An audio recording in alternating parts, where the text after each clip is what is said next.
if you're a member of Facebook and if you have an account in it, all that you post in Facebook belongs to Facebook.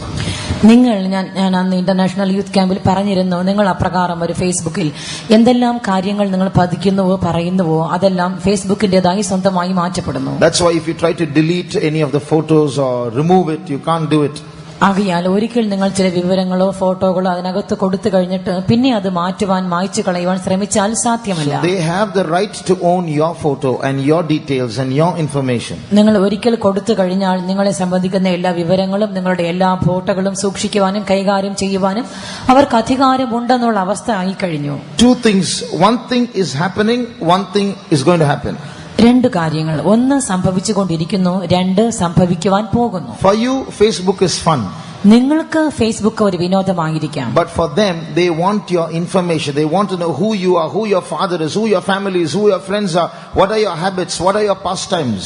എന്നാൽ അവരെ സംബന്ധിച്ച് അവർക്ക് ആവശ്യം നിങ്ങളെയാകുന്നു, നിങ്ങളെക്കുറിച്ചുള്ള വിവരങ്ങളാകുന്നു. നിങ്ങൾ ആര്, നിങ്ങളുടെ പിതാവാര്, മാതാവാര്, നിങ്ങളുടെ ഉദ്യോഗം എന്ത്, നിങ്ങളുടെ സ്വഭാവങ്ങൾ എന്ത്, ഹോബികൾ എന്ത്, എല്ലാം അവർക്കറിയണം. Then they will sell that information and they are making money with it.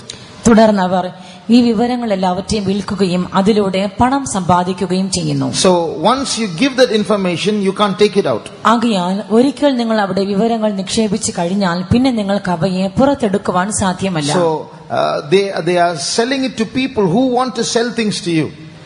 നിങ്ങൾക്ക് സാധനങ്ങൾ വിൽക്കുവാൻ ആവശ്യപ്പെടുന്നതായ വ്യാപാരികൾക്ക്, കച്ചവടക്കാർക്ക് അവർ ഈ വിവരങ്ങളെ വിൽക്കുന്നു. So you're freely giving them information, they are giving you entertainment and they're taking your information and selling it. അതായത് അവർ നിങ്ങൾക്ക് സൗജന്യമായി നിങ്ങളുടെ വിവരങ്ങൾ എടുക്കുന്നു, അവർ അതിനെ മറ്റുള്ളവർക്ക് വിൽക്കുകയും ചെയ്യുന്നു. Finally it will go and fall into the hands of the Antichrist. He's got a free database now. He can control 700 million people in the world. He knows who they are and all their details. അവസാനമായിട്ട് ഇതെല്ലാം എതിർ ക്രിസ്തുവിന്റെ കൈകളിൽ ചെന്നപ്പെടുന്നു. തന്റെ പക്കൽ ഒരു free database ഉണ്ട്.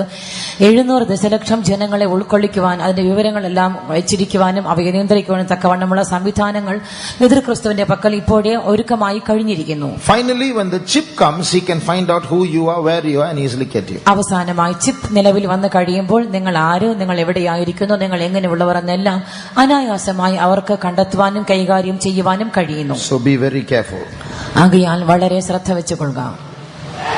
When the disciples laid hands on the sick people those days, they were healed instantly. But why is it not happening when the servants of God lay their hands on the sick people nowadays? ആ നാളുകളിൽ രോഗികളുടെ മേൽ അവർ കൈവച്ചപ്പോൾ രോഗികൾക്ക് തൽക്ഷണം സൗഖ്യമുണ്ടായി. എന്നാൽ ഇന്ന് ആളുകളിൽ അപ്രകാരം ശുശ്രൂഷകർ കൈവയ്ക്കുമ്പോൾ തൽക്ഷണം സൗഖ്യമുണ്ടാകാതെ ഇരിക്കുവാൻ കാരണമെന്ത്?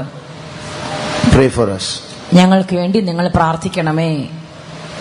But there are some things that you have to know. എന്നാൽ ചില കാര്യം നിങ്ങൾ അറിയേണ്ടതായിട്ടുമുണ്ട്. We are not trying to justify ourselves or say anything. ഞങ്ങളെ തന്നെ നീതീകരിക്കുവാനായി ഞാൻ എന്തെങ്കിലും പറയുന്നില്ല. We have our faults. ഞങ്ങൾക്ക് ഞങ്ങളുടേതായ തെറ്റുകൾ ഉണ്ട്. So that's why we say pray for us. അതുകൊണ്ടാവുന്നു ഞങ്ങൾ പറയുന്നത് ദയവായി ഞങ്ങൾക്കായി പ്രാർത്ഥിക്കണമേ. At the same time, അതേ സമയത്തിൽ it's not that nothing is happening. ഒന്നും സംഭവിക്കുന്നില്ല എന്നുമല്ല, things are happening. കാര്യങ്ങൾ നടക്കുന്നു. For example, ഉദാഹരണമായി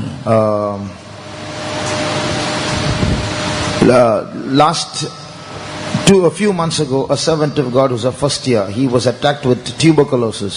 ചില മാസങ്ങൾക്ക് മുൻപ് ആ 1ാം വർഷ ശുശ്രൂഷക്കാരനായ ഒരു സഹോദരൻ TB ബാധിതനായി ക്ഷയരോഗം തന്നെ ബാധിച്ചു. His skin became pale, he lost a lot of blood, he was vomiting blood. തന്റെ തൊലിയെല്ലാം വെളുത്ത് വിളറി കഴിഞ്ഞിരുന്നു, താൻ ധാരാളം രക്തം ഛർദ്ദിക്കുന്നുണ്ടായിരുന്നു. Now he's recovered, now he's going to pray. ഇപ്പോൾ താൻ പൂർണ്ണ സൗഖ്യം പ്രാപിച്ച് പ്രാർത്ഥനകൾക്കെല്ലാം പങ്കെടുത്തുകൊണ്ടിരിക്കുന്നു. One believer had gangrene in his foot. He stood for divine healing, now he's healed and he's going it's closing now. ഒരു വിശ്വാസിക്ക് തന്റെ പാദത്തിൽ അപ്രകാരം ചർമ്മരോഗം ബാധിച്ചു, താൻ രോഗിയായിരുന്നു, ഇപ്പോൾ താൻ സൗഖ്യമായി, ദൈവം സൗഖ്യമാക്കി. One servant of God, first year brother in Irumblur, he was helping in erecting a shed like this. He fell down from the roof and the sheet that was on top cut him here, and there was a big opening here, the bone could be seen. ഒരു ദൈവ ശുശ്രൂഷകൻ ഇപ്രകാരമുള്ള ഷെഡിന്റെ പണിയിൽ സഹായിച്ചുകൊണ്ടിരിക്കവേ താൻ മുകളിൽ നിന്നും താഴേക്ക് വീണു. ഷെഡിന്റെ കൂർത്ത ഷീറ്റ് തന്റെ തൊണ്ടയുടെ അടിയിൽ ഭാഗത്തേക്ക് കീറി. അവിടെ ഒരു വലിയ പിളർപ്പുണ്ടായി. അകത്തുള്ള അസ്ഥി പുറത്ത് കാണാമായിരുന്നു. He is now healed and is walking about. ഇപ്പോൾ തനിക്ക് സൗഖ്യമായി താൻ എല്ലാം നടന്നു തിരിയുന്നുണ്ട്. 3 years back I suffered from arthritis. 3 വർഷങ്ങൾക്ക് മുൻപ് എനിക്ക് വാദം ബാധിച്ചു. I couldn't move any of my limbs. എനിക്ക് എന്റെ കൈകാലുകളൊന്നും അനക്കുവാനേ സാധ്യമല്ലായിരുന്നു. Young boys used to brush my teeth and feed me and take me to the bathroom. കൊച്ചു സഹോദരന്മാർ ആൺകുട്ടികൾ വന്ന് എനിക്ക് പല്ല് തേച്ച് തരും, പിന്നെ ബാത്റൂമിൽ കൊണ്ടുപോകും, എല്ലാം ചെയ്യുമായിരുന്നു. And Jesus healed me. യേശു എന്നെയും സൗഖ്യമാക്കി. So it's not that nothing is happening, it's happening. ആകയാൽ ഒന്നും സംഭവിക്കുന്നില്ലെന്ന് ഒറ്റ വാക്കിൽ പറയരുത്, കാര്യങ്ങൾ സംഭവിക്കുന്നുണ്ട്. But it should happen even more. എന്നാൽ ഇത് പോരാ, അധികമായി കാര്യങ്ങൾ സംഭവിക്കണം. But there's another thing. എന്നാൽ ഒരു കാര്യം കൂടെ ഉണ്ട്. You shouldn't think that the servants of God have some magical powers. When they touch your head, 1 2 3 you are healed. ദൈവ ശുശ്രൂഷകർ വരും, നിങ്ങളുടെ തലയിൽ കൈവയ്ക്കും, 1 2 3 പറഞ്ഞ ഉടനെ സൗഖ്യമുണ്ടാകും. ഇവർക്ക് എന്തോ ഒരു മായാജാലം കയ്യിലുണ്ടെന്ന് വിചാരിക്കരുത്. The sick person's faith is also necessary. ഇവിടെ രോഗിയുടെ വിശ്വാസം കൂടെ ആവശ്യമാകുന്നു. I'll read a verse from the Bible, you'll be surprised. ഞാൻ വേദപുസ്തകത്തിൽ നിന്നും ഒരു വചനം വായിച്ച് കേൾപ്പിക്കാം. വാസ്തവത്തിൽ അത് കേട്ടാൽ നിങ്ങൾ അതിശയിച്ചു പോകും. There's a verse in the Bible which says Jesus could not do miracles. അവിടെ ഒരു വാക്യത്തിൽ പറഞ്ഞിരിക്കുന്നു, യേശുവിന് അത്ഭുതങ്ങൾ ചെയ്യുവാൻ കഴിഞ്ഞില്ല എന്നത്രേ. Read Mark chapter 6 verse 5. മർക്കോസിന്റെ സുവിശേഷത്തിലേക്ക് വരാം. മർക്കോസിന്റെ സുവിശേഷം 6-ാം അധ്യായത്തിന്റെ 5-ാം വാക്യത്തിൽ നാം അത് വായിക്കുന്നു. ഏതാനും ചില രോഗികളുടെ മേൽ കൈവച്ച് സൗഖ്യം വരുത്തിയതല്ലാതെ അവിടെ വീര്യപ്രവൃത്തി ഒന്നും ചെയ്യുവാൻ കഴിഞ്ഞില്ല. Next verse. അവരുടെ അവിശ്വാസം ഹേതുവായി അവൻ ആശ്ചര്യപ്പെട്ടു. See, whose fault is that? Jesus himself could not do miracles, the Bible says. നോക്കുക, ഇത് ആരുടെ തെറ്റാകുന്നു? യേശുവിന് പോലും അത്ഭുതം ചെയ്യുവാൻ കഴിഞ്ഞില്ലെന്ന് വേദപുസ്തകം പറയുന്നു. Jesus laid hands, they didn't get healed. യേശു കൈവച്ചിട്ടും സൗഖ്യമുണ്ടായില്ല അത്രേ. What's the reason? കാരണം എന്തായിരുന്നു? He marveled at their unbelief. അവരുടെ അവിശ്വാസം നിമിത്തം അവൻ ആശ്ചര്യപ്പെട്ടു. So the unbelief of sick people, they are thinking only the servants of God should do some magic and heal them. They don't realize they also should believe. ആകയാൽ രോഗശാന്തിക്ക് ഒരു തടസ്സം രോഗികളുടെ അവിശ്വാസം തന്നെയാകുന്നു. കാരണം ശുശ്രൂഷകർക്ക് എന്ത് മാന്ത്രിക വിദ്യ കയ്യിലുണ്ട്, ഇവർ വന്ന് കൈവയ്ക്കും സൗഖ്യമുണ്ടാകുമെന്ന് അവർ ചിന്തിക്കുന്നു. What's the defect of using cell phone? സെൽഫോണുകൾ ഉപയോഗിക്കുന്നതിനുള്ള ആ പാകപ്പിഴ എന്ത്? You don't know? നിങ്ങൾക്ക് അറിഞ്ഞുകൂടെയോ? You should know better than me. നിങ്ങൾക്ക് നന്നായിട്ട് അറിയാമായിരിക്കുമല്ലോ, എന്നെക്കാൾ നന്നായിട്ട് അറിയാമായിരിക്കും. Almost everything is a defect. There are few uses only. ഏകദേശം എല്ലാ കാര്യങ്ങളും കുഴപ്പം തന്നെ, 1-2 കാര്യങ്ങളെ പ്രയോജനമുള്ളൂ. It has the same damaging capacity like internet and Facebook. ഇന്റർനെറ്റിനെ പോലെ ഫേസ്ബുക്കിനെ പോലെ അതേ നശീകരണ ശക്തി മൊബൈലിനുമുണ്ട്. It has an addictive tendency. You use it and you repair one day, you're like a fish out of the water. അതിനെങ്ങനെ നിങ്ങൾ അടിമപ്പെടുത്തി കളയുന്ന ഒരു മാസ്മരിക ശക്തിയുമുണ്ട്. നിങ്ങൾ അത് ഉപയോഗിച്ച് തുടങ്ങിയാൽ പിന്നെ ഒരു ദിവസം അതില്ലാതെ ജീവിക്കുവാൻ കഴിയുകയില്ല. So if you don't have a control over it, put it away. അതിന്മേൽ നിങ്ങൾക്കൊരു നിയന്ത്രണം സാധ്യമാകുന്നില്ലെന്ന് കാണുന്നെങ്കിൽ അതിനെ അകറ്റിക്കളയുവിൻ. Don't ask for a cell phone to your parents just because everybody else in your class has it. നിങ്ങളുടെ ക്ലാസ്സിലുള്ള എല്ലാ കുട്ടികൾക്കും സെൽഫോണുകൾ ഉണ്ട്, അതുകൊണ്ട് എനിക്കും വേണമെന്ന് മാതാപിതാക്കളോട് പോയി സെൽഫോൺ വാങ്ങിച്ച് ചോദിക്കരുതേ. Don't feel you're poor, you're outdated, you're set aside because everybody has a mobile phone and you don't have. You feel left out. മറ്റെല്ലാവർക്കും മൊബൈൽ ഫോൺ ഉണ്ട്, എല്ലാവരും ഉപയോഗിക്കുന്നു, എനിക്ക് മാത്രമില്ല, ഞാൻ ദരിദ്രനായിപ്പോയി, ഞാൻ കാലപ്പഴക്കം ചെന്നവനെ പോലെ ആയിപ്പോയി, ഞാൻ തള്ളപ്പെട്ടു പോയി, അങ്ങനെയൊന്നും ചിന്തിക്കരുത്. So everybody, your friends come and ask you don't have a cell phone, you feel so bad, and then you go and fight with your mom and dad and say, see, they're asking like this, what will they think of me?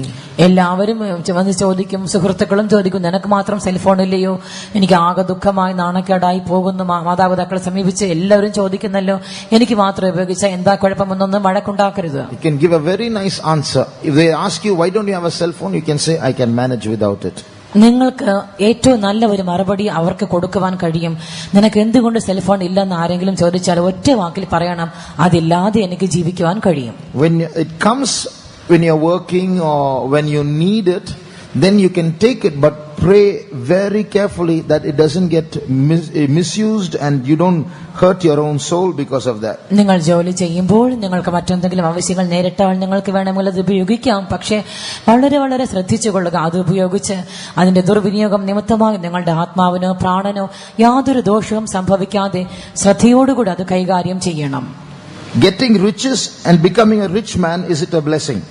സമ്പത്തുകൾ നേടി ഒരു ധനവാനായി തീരുന്നത് ഒരു അനുഗ്രഹമോ? If you ask me, it's not a blessing. എന്നോട് ചോദിച്ചാൽ ഞാൻ പറയും അതൊരു അനുഗ്രഹമല്ല.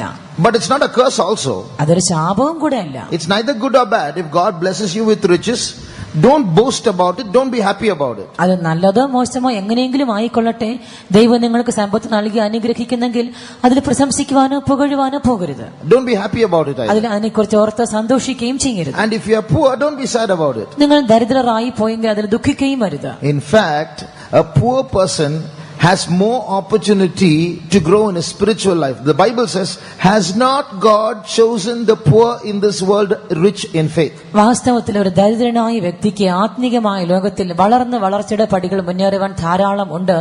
വേദപുസ്തകം പോലും പറയുന്നു, ദൈവം ലോകത്തിലും ദരിദ്രരായവരെ വിശ്വാസത്തിൽ സമ്പന്നർ ആകേണ്ടതിന് തിരഞ്ഞെടുത്തില്ലയോ? Because a poor person can't look to the bank or to his property for help. He has to look to God.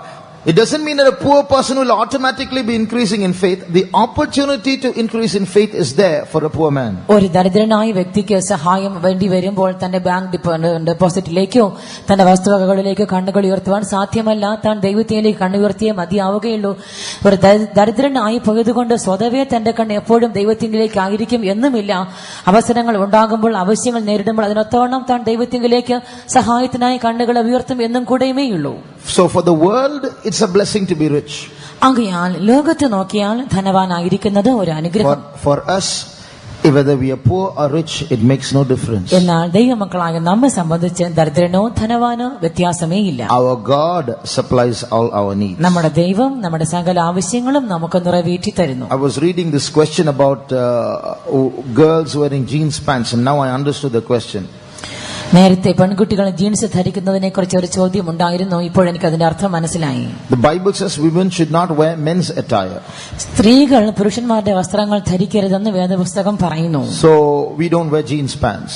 അതുകൊണ്ട് ഞങ്ങൾ jeans ധരിക്കുന്നില്ല. But friends argue that there are jeans pants made for girls.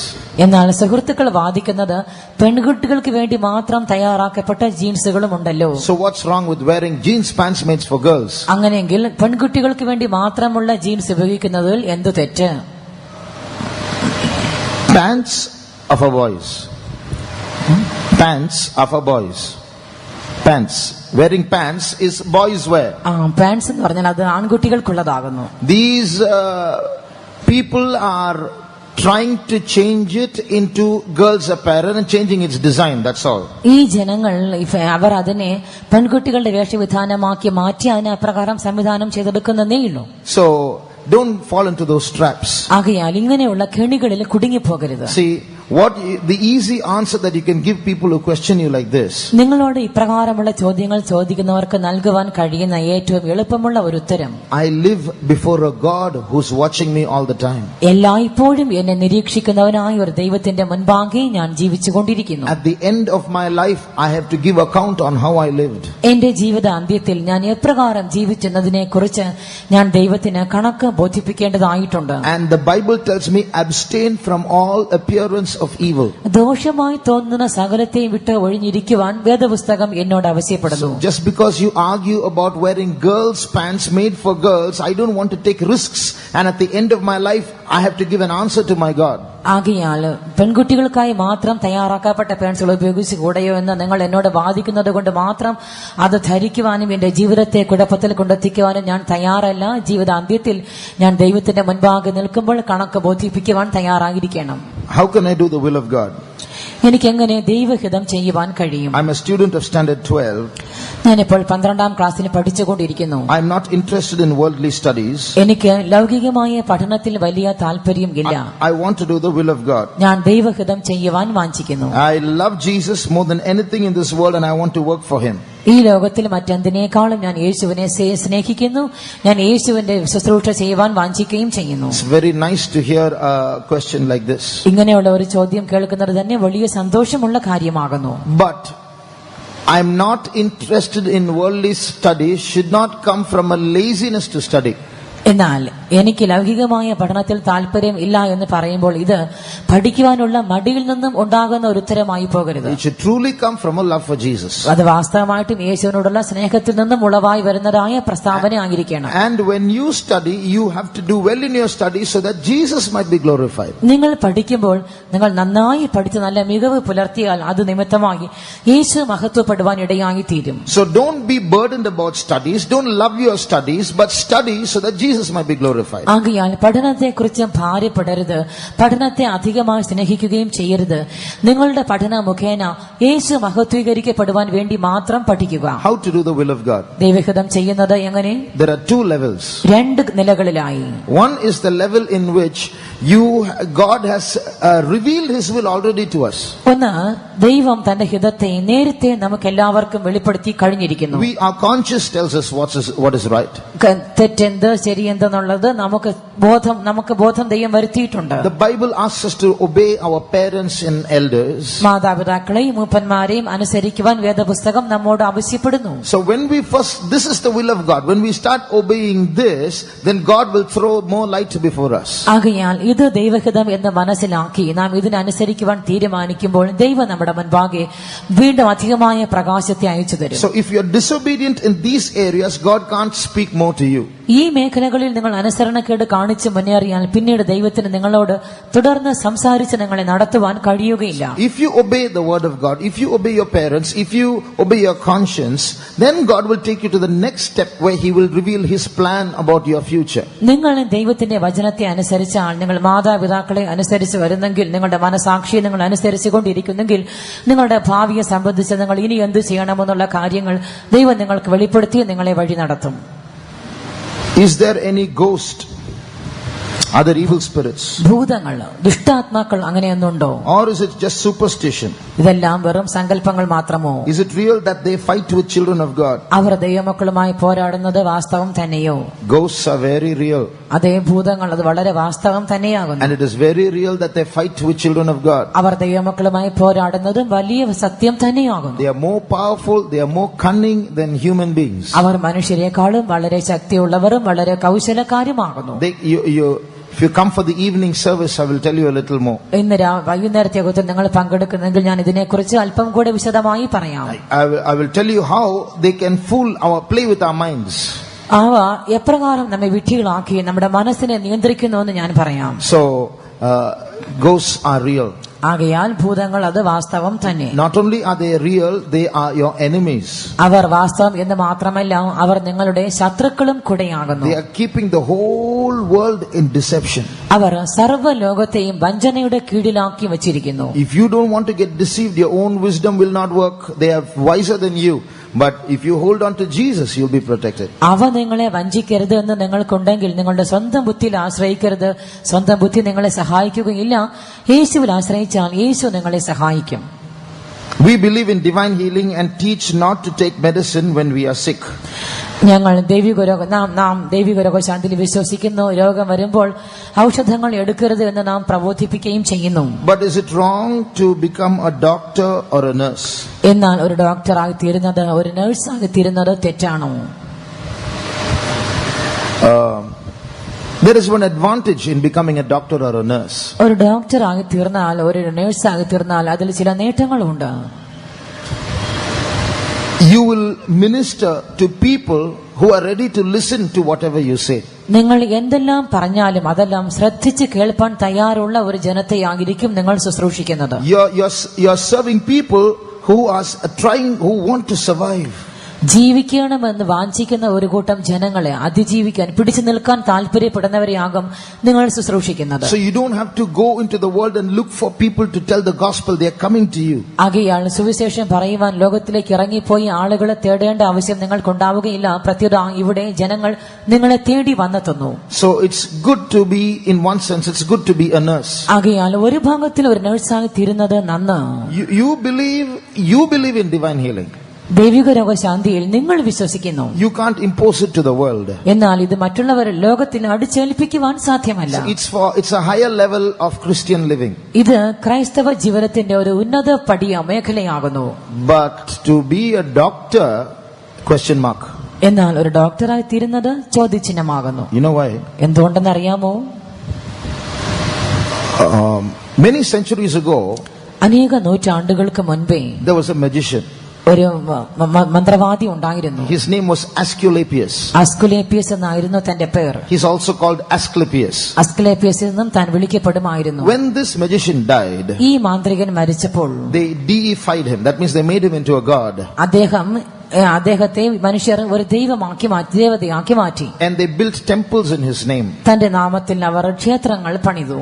And these temples started spreading in many places. പല സ്ഥലങ്ങളിലായി ക്ഷേത്രങ്ങൾ പുരോഗമിച്ചുകൊണ്ടിരുന്നു. So there were priests. പുരോഹിതന്മാരുമുണ്ട്. And this magician had the gift of healing. ഈ മന്ത്രവാദിക്ക് സൗഖ്യമാക്കുന്ന ഒരു വരം ഉണ്ടായിരുന്നു. So after he died, people who were sick went to his temple for healing. ആകയാൽ തന്റെ മരണാനന്തരമായി ജനങ്ങൾ സൗഖ്യം തേടി തന്റെ ക്ഷേത്രങ്ങൾ സന്ദർശിച്ചു. Now listen to this carefully. ശ്രദ്ധിച്ച് കേൾക്കണം. In that temple, ആ ക്ഷേത്രത്തിൽ there will be a portico, a shed where beds were put.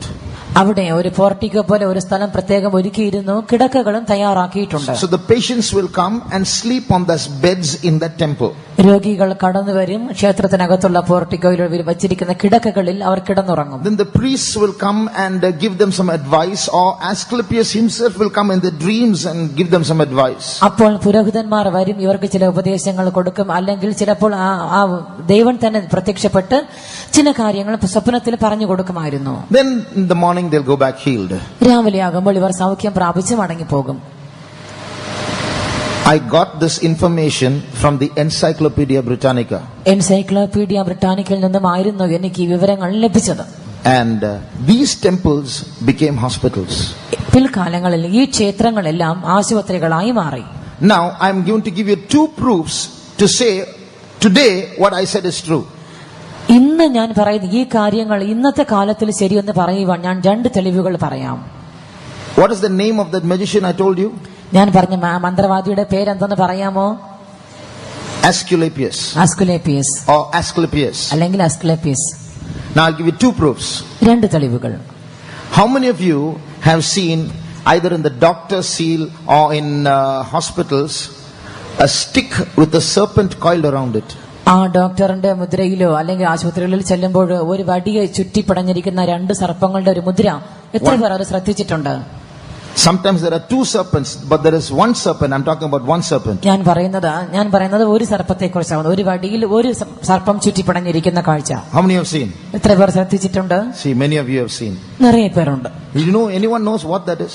അതെന്തെന്ന് ആർക്കെങ്കിലും അറിയാമോ? Everybody thinks it's the brazen serpent which Moses lifted up. എല്ലാവരുടെയും ചിന്ത അത് മോശ ഉയർത്തിയ താമ്രസർപ്പം എന്നായിരിക്കും. It's not that. അതല്ല. You go and check in the Oxford dictionary and you look for the name Asclepius. നിങ്ങൾ ഓക്സ്ഫോർഡ് ഡിക്ഷണറി കയ്യിലെടുത്ത് എസ്കുലേപ്പിയസ് എന്നുള്ള ആ പേർ തിരഞ്ഞ് അതിന്റെ അർത്ഥം കണ്ടുപിടിക്കാൻ ശ്രമിച്ചാൽ and you will see that rod around which the serpent is coiled is called the staff of Asclepius. ആ സർപ്പം ചുറ്റിപ്പടഞ്ഞിരിക്കുന്ന ആ വടി അത് എസ്കുലേപ്പിയസ് ആ ദേവന്റെ കയ്യിലുണ്ടായിരുന്ന വടി എന്ന് ആ ഡിക്ഷണറിയിൽ കണ്ടെത്താം. I am asking you, why is it there today? ഞാൻ ചോദിക്കുന്നു, ഇന്ന് അതിന്റെ ആവശ്യം എന്ത്? Why is it that till today in doctors' even don't know what it is and they're using it? ഡോക്ടർമാർക്ക് പോലും അത് എന്തെന്ന് അറിയാതെ അവർ ഉപയോഗിക്കുന്നുവല്ലോ, അതിന്റെ ആവശ്യം എന്ത്? Any doctors in this place? ഡോക്ടർമാർ ആരെങ്കിലും ഇപ്പോൾ ഇവിടെ ഉണ്ടോ? Nobody. A doctor who testified yesterday has gone out. Others I would have asked him to come and testify. You know, when doctors get their degree, they have to sign an oath. ഡോക്ടർമാർ അവർ ബിരുദം നേടുമ്പോൾ അവർ അവിടെ ഒരു ഉടമ്പടി ഒപ്പിട്ട് കൊടുക്കണം. It's called the oath of Hippocrates. അത് ഹിപ്പോക്രട്ടീസിന്റെ നിയമം ഓത്ത് എന്നറിയപ്പെടുന്നു. Every doctor should either read out in the ceremony, investiture ceremony, or they have to sign that oath and then only they can become a doctor. Only then they'll get the certificate. ബിരുദദാന ചടങ്ങിൽ എല്ലാ ഡോക്ടർമാരും ഒന്നുകിൽ അവർ അത് വായിച്ച് കേൾപ്പിക്കണം, അല്ലെങ്കിൽ അവർ അത് എഴുതിയ പത്രത്തിൽ ഒപ്പിട്ട് കൊടുക്കണം. അത് ചെയ്താൽ മാത്രമേ അവർക്ക് ആ ബിരുദം സർട്ടിഫിക്കറ്റ് കയ്യിൽ കിട്ടുകയുള്ളൂ. You know what is that oath? ആ നിയമം എന്തെന്ന് പറയാമോ? You'll be shocked. നിങ്ങൾ കേട്ടാൽ നടുങ്ങിപ്പോകും. I swear by Apollos and by his son Asclepius that I will serve the people faithfully. അപ്പല്ലോസിനെ കൊണ്ടും അവന്റെ മകനായ ആസ്കുലേപ്പിയസിനെ കൊണ്ടും ഞാൻ ജനങ്ങളെ വിശ്വസ്തയോടുകൂടെ സേവിക്കാം എന്ന് സത്യം ചെയ്യുന്നു. Ask any doctor, they would have signed that document. Maybe they didn't read it. They sign this, they'll sign it and go. But ഏത് ഡോക്ടറോടും ചോദിച്ചു കൊള്ളുക, അവരെല്ലാവരും പറയും ഒന്നുകിൽ ഒരുപക്ഷെ അവരെ വായിച്ചിട്ടില്ലായിരിക്കാം, വെറുതെ ഒപ്പിട്ട് കൊടുത്തിരിക്കാം, പക്ഷേ ഒപ്പിടുന്ന പേപ്പറിൽ എഴുതിയിരിക്കുന്നത് ഇതാകുന്നു. If you are studying medicine, before you become a doctor, you have to sign that document. I swear by Apollos, the god of the Greeks, and I swear by his son Asclepius, who was a magician who has turned God. You are signing that and you are swearing in a strange God's name and then becoming a doctor. Greek ദേവനായ അപ്പല്ലോസിനെ കൊണ്ടും അവന്റെ മകനായിരുന്നതായ ദൈവമായി മാറിയ മന്ത്രവാദിയായിരുന്ന അസ്കുലേപ്പിയസിനെ കൊണ്ടും ഞാൻ സത്യം ചെയ്യുന്നു എന്ന് പറയണം. അതായത് അന്യ ദൈവങ്ങളുടെ നാമത്തിൽ സത്യം ചെയ്തിട്ട് മാത്രമേ നിങ്ങൾക്കൊരു ഡോക്ടറായി സേവിക്കുവാൻ കഴിയുകയുള്ളൂ. If that is okay for you to sign, then you become a doctor. ആ ഒപ്പിട്ട് കൊടുത്ത് അപ്രകാരം ബിരുദം നേടുന്നത് നിങ്ങൾക്ക് സമ്മതമെങ്കിൽ ശരി ചെയ്തു കൊള്ളുക. Maybe you didn't know it in the past. ഒരുപക്ഷെ കഴിഞ്ഞ ആളുകളിൽ നിങ്ങൾ അത് അറിയാത്തവർ ആയിരിക്കാം. But be careful about your decisions. എന്നാൽ ചെയ്യുന്ന തീരുമാനങ്ങളെ കുറിച്ച് വളരെ ശ്രദ്ധ പുലർത്തിക്കൊള്ളുക. It's not science, it's a religion. അതൊരു സയൻസ് അല്ല, അതൊരു മതമാകുന്നു. The history, the background of it is demonic, it's magical. അതിന്റെ ചരിത്രം, അതിന്റെ പശ്ചാത്തലം അതെല്ലാം പൈശാചികമാകുന്നു. You turn to Revelation chapter 9 and read verse 21. വെളിപ്പാട് പുസ്തകം 9-ാം അധ്യായത്തിലേക്ക് വരാം. വെളിപ്പാട് പുസ്തകം 9-ാം അധ്യായത്തിന്റെ 21-ാം വാക്യം. തങ്ങളുടെ കുലപാതകം, ക്ഷുദ്രം, ദുർനടപ്പ്, മോഷണം എന്നിവ വിട്ട് മാനസാന്തരപ്പെട്ടതുമില്ല. One word is there, it's sorcery. I don't know which word that is. ക്ഷുദ്രം. Sorcery. So that word sorcery, if you see the Greek word, ആ ക്ഷുദ്രം എന്നുള്ള പദത്തിന് നാം ഗ്രീക്ക് ഭാഷയിൽ നോക്കിയാൽ it's pharmakia. അത് ഫാർമാക്കിയ എന്നാകുന്നു. And you remember any English name when you hear that word? Pharmacy. അതിനുള്ള English പേര് pharmacy. What do sorcerers do? അങ്ങനെയെങ്കിൽ ഈ ക്ഷുദ്രക്കാർ എന്ത് ചെയ്യുന്നു? They have all kinds of liquids in a bottle. അവരുടെ കൈവശം എല്ലാവിധ ദ്രാവകങ്ങളും ഒരു കുപ്പിയിൽ ഉണ്ടായിരിക്കും. They are people with magical powers. ഇവർ മാന്ത്രിക ശക്തി കൈവശമുള്ളവർ. The devil told them what liquids to choose.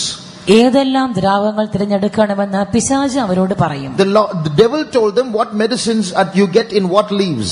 ഏതെല്ലാം ഇലകളിൽ നിന്നും ഏതെല്ലാം ഔഷധങ്ങൾ കിട്ടുമെന്നുള്ളത് പിശാചുക്കൾ അവർക്ക് പറഞ്ഞു കൊടുക്കും. So when a patient comes to them, they mix this medicine and that medicine, this liquid and that liquid, and give it to the patient. ആകയാൽ ഏതെങ്കിലും ഒരു രോഗി തന്റെ അടുക്കൽ വരുമ്പോൾ ആ ദ്രാവകവും ഈ ദ്രാവകവും ഈ മരുന്നുമെല്ലാം കൂട്ടിക്കലർത്തി അവർ ആ രോഗിക്ക് കൊടുക്കുന്നു. So in a sorcerer's magic house, you will see a lot of bottles. ഒരു ക്ഷുദ്രക്കാരന്റെ മന്ത്രവാദ ഭവനത്തിൽ നിങ്ങൾ ചെന്ന് കയറിയാൽ അവിടെ നിരത്തി വെച്ചിരിക്കുന്ന ധാരാളം കുപ്പികൾ കാണാം. In a pharmacy also you will see a lot of bottles. ഒരു ഫാർമസിയിൽ ചെന്നാലും അതേ കാഴ്ച കാണാം, നിറയെ കുപ്പികൾ. That was magic, this is science. അത് മന്ത്രവാദം, ഇത് സയൻസ്, ശാസ്ത്രം. So the starting of all this is magic. ആകയാൽ എല്ലാത്തിന്റെയും ആരംഭം മന്ത്രവാദത്തിലായിരുന്നു. See how lucky you and I are. God has given us the truth of divine healing. അങ്ങനെയെങ്കിൽ നിങ്ങൾ ഞാൻ എത്ര ഭാഗ്യമുള്ളവർ എന്ന് കാണുക. ദൈവമോ നമുക്ക് രോഗശാന്തിയുടെ ഉപദേശം തന്നിരിക്കുന്നുവല്ലോ. No hospital, no expenses, no tablets, no medicine, no operation, no magic, no Asclepius. I am the Lord that healeth thee. യാതൊരു മരുന്നുമില്ല, മന്ത്രവാദവുമില്ല, ആശുപത്രികളുമില്ല, കുപ്പികളുമില്ല, ഗുളികകളുമില്ല, കുത്തിവയ്പുമില്ല, ഒരു ഫാർമസിയുമില്ല. നമുക്ക് അസ്കലോപ്പീസും നമുക്കില്ല. ഞാൻ നിന്നെ സൗഖ്യമാക്കുന്ന യഹോവ ആകുന്നു. Hallelujah. Hallelujah. So we'll sing a few songs and then we'll move on. No time to answer other questions. ഇനി ബാക്കി ചോദ്യങ്ങൾക്ക് ഉത്തരം പറയുവാൻ സമയം ഇപ്പോഴില്ല. ചില പാട്ടുകൾ പാടി മുന്നേറില്ല. We will sing song number 7. 7-ാമത്തെ പാട്ട് പാടാം.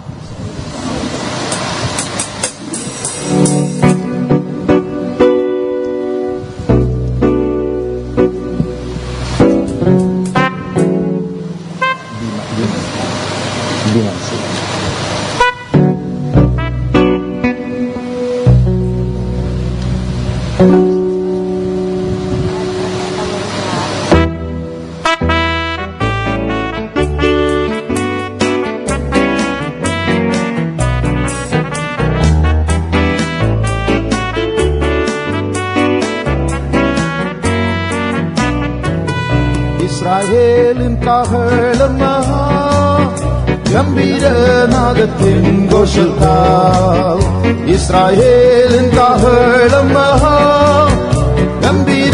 നാദത്തിൻ ഘോഷത്താൽ എരിഹോവിൻ മതിൽ തകർന്നതുപോൽ ഇപ്പോൾ ശത്രുവിൻ കോട്ടകളെ ഇടിച്ചു തകർത്തിടും ഞാൻ, ഇടിച്ചു തകർത്തിടും ഞാൻ, ഇടിച്ചു തകർത്തിടും ഞാൻ, ഇടിച്ചു തകർത്തിടും ഞാൻ.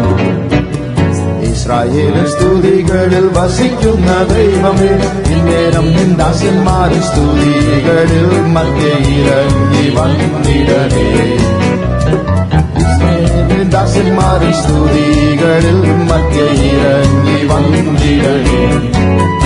ഇസ്രായേലിൻ കാഹളം മഹാ ഗംഭീരനാദത്തിൻ ഘോഷത്താൽ, ഇസ്രായേലിൻ കാഹളം മഹാ ഗംഭീരനാദത്തിൻ ഘോഷത്താൽ എരിഹോവിൻ മതിൽ തകർന്നതുപോൽ ഇപ്പോൾ ശത്രുവിൻ കോട്ടകളെ ഇടിച്ചു തകർത്തിടും ഞാൻ, ഇടിച്ചു തകർത്തിടും ഞാൻ, ഇടിച്ചു തകർത്തിടും ഞാൻ, ഇടിച്ചു തകർത്തിടും ഞാൻ.